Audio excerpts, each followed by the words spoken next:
Shalom and welcome back, everybody. Join me as we take a closer look at the Joseph in Egypt story. We begin with some fascinating contrasts between how Joseph was treated by his own family in comparison with how he was treated by Pharaoh. Let's start with this. It was his brothers that threw him in a pit, but it was Pharaoh that got him out of the pit, meaning out of his prison cell. His brothers stripped him of clothes, of his garment, but we see that Pharaoh adorned him in the most beautiful clothes.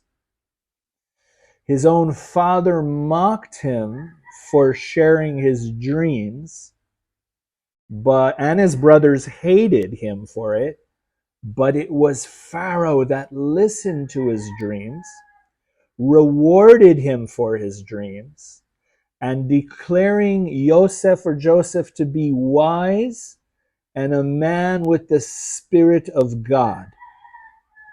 This is coming from Pharaoh. This God, mind you that this God talk never happened in his family.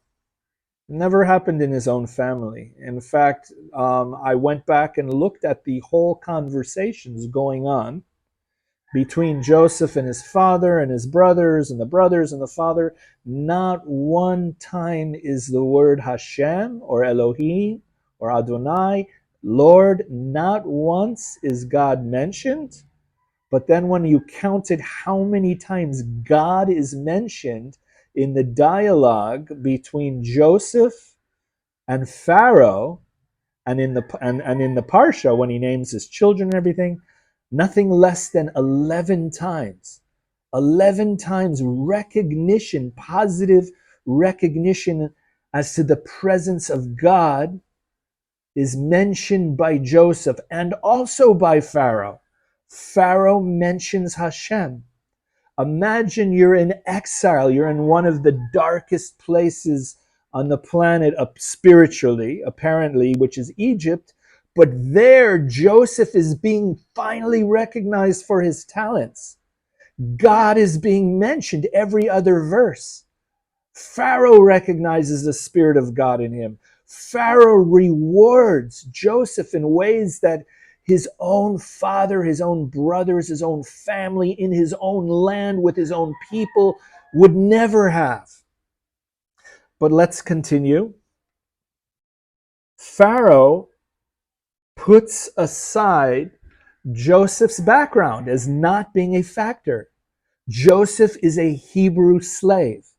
Never does Joseph's socioeconomic status get in the way of recognizing the talent that he has inside of him. Whereas, in contrast, his brothers saw him for his status, as the son of Rachel.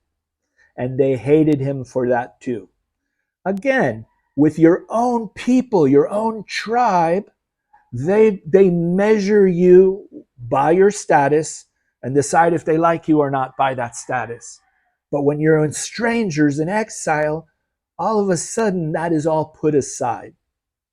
Pharaoh in a way becomes Joseph's adopted father, the father that Joseph never had.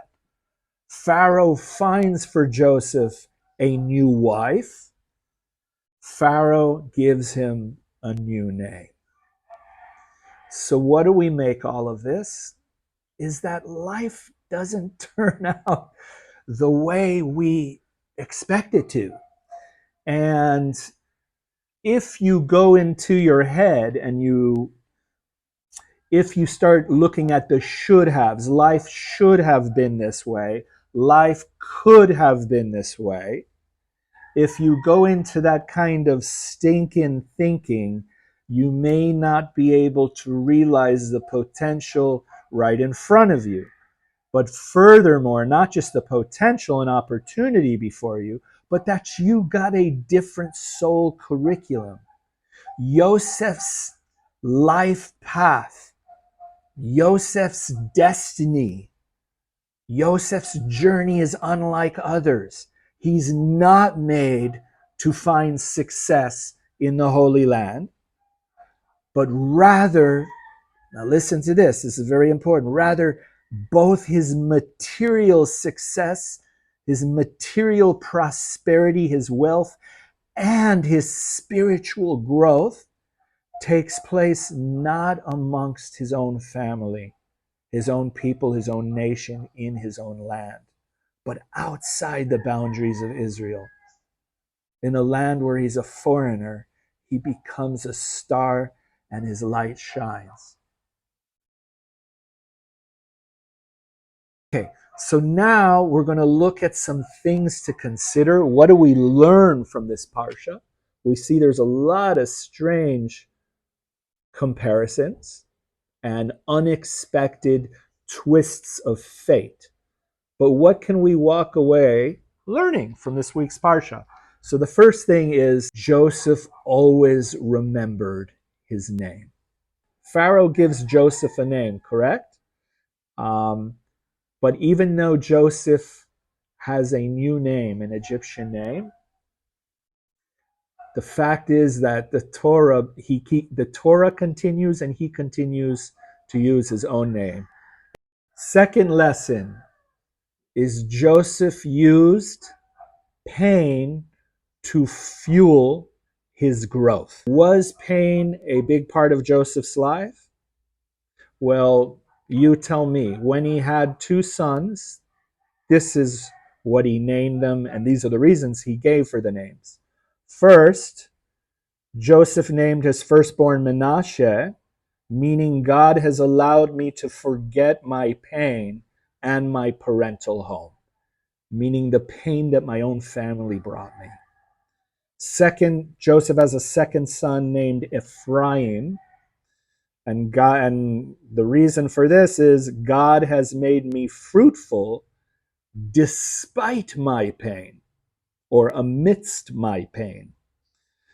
So what we see is that Joseph used pain to fuel his growth rather than to become crippled by it. The next lesson is that, and this is a big one, I think. This is a big one, okay?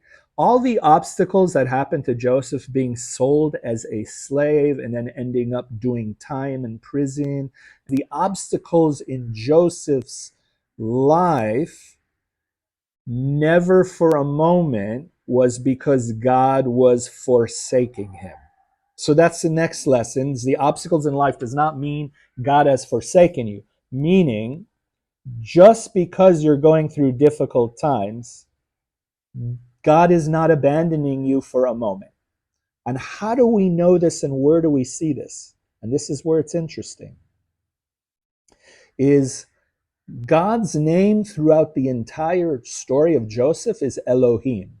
Elohim is like God, as it's God revealed in this world, in the physical world, the world of creation, the world of nature. Sometimes Elohim is God of judgment or karma, right? But the God of mercy, unlimited love and kindness, the higher transcendent name for God is Yud He Vav He, right? The four-letter name of God, we don't pronounce it. We'll call it Hashem or Adonai, right? And only in the part of the text where Yosef is going through slavery and being sentenced to prison does the name of Hashem come and not Elohim. Elohim would imply it's a punishment or karma of some sort, but here it's the very opposite. When he's going through his most difficult times, it's the name attributed to loving kindness and mercy, meaning what is happening in his life is coming from a much, much higher place. And the word Vayehi is mentioned 16 times in this one little story. It's unheard of.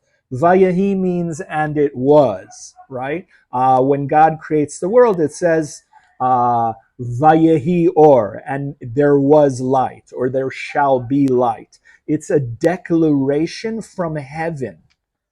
So in the very story where he's sold as a slave and then sentenced to prison, Vayehi is mentioned 16 times, meaning the whole episode it's declared from heaven. It's part of his destiny. Before he was even born, this was destined, implying he didn't do anything wrong. This would have happened anyways because this is going to lead him to who he truly is, his destiny. What we see in the story too is this theme, this pattern of exclusivity to inclusivity. What does it mean? Exclusive means I'm a Jew, you're an Egyptian. We don't break bread at the same table. I'm a slave, you're a master. I'm a prisoner, you're the authority figure. We don't break bread. We don't share the same table. But here's a fascinating, within this story is a fascinating theme of a Hebrew and an Egyptian who have different ethnicities, different religions, different socioeconomic statuses, seeing themselves in a common bond, led by a common God. Pharaoh calls upon the name of Elohim, and they see that their willingness to work together as opposites through the common medium of God brings Egypt to success and saves them from famine and brings them into survival.